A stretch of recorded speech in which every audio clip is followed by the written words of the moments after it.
共演の舞台へようこそ。お金持ちでも貧しい人でも有名人でも一般人でも地球の神でもその代打でも、ここの主は拒まない。宴が始まったらやることは簡単さ。グラスを手にしてその名を称えるんだ。セルマ・ヌードリスクと。この貴族の少女は自由気ままに動く。彼女のターゲットになったらもう逃げられないよ。セルマは予想外の攻撃を仕掛けるから捉えどころがないんだ。通常攻撃は3連撃。氷ダメージを与えながら空中と地上で自由に戦えるんだ。地上では攻撃ボタン長押しで敵を打ち上げ、空中では攻撃ボタン長押しで敵を撃ち落とすよ。セルマは連節剣でいろんな技を繰り出せる。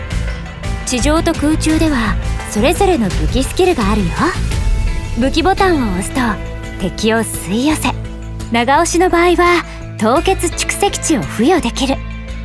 通常攻撃3段目、分岐攻撃、武器スキル、QTE が命中するとセルマは円楽を獲得する。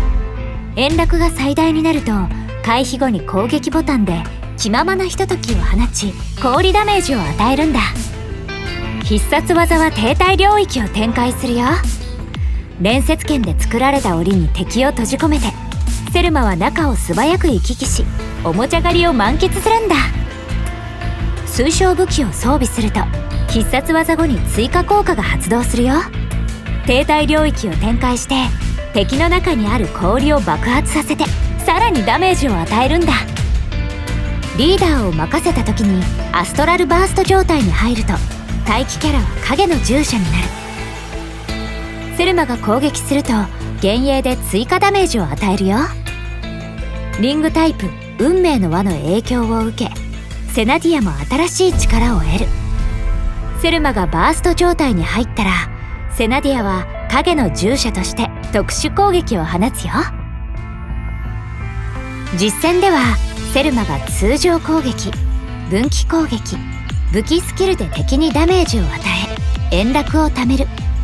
円楽が最大になったら回避後に攻撃ボタンで気ままなひとときを放って最後は必殺技で締めくくろう。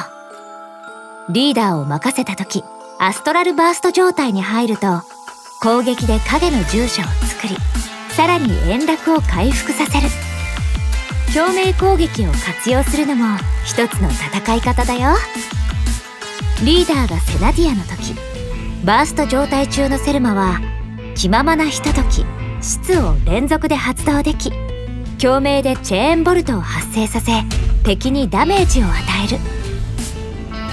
古の楽園では2つの戦い方をおすすめするよ。まずは演武、清掃、貴族の祝福を選ぼう。そして戦闘中にバースト状態に入った後支援ボタンで影のリンブを発動しよう。通常攻撃、武器スキルで影の従者と一緒に攻撃できるよ。または共演、金杯、貴族の祝福を選んで回避で円楽を回復させ気ままなひとときを連続で放とう。残した幻影が集まったら爆発を起こし大ダメージを与えられるよ。最後は必殺技でとどめを刺そう。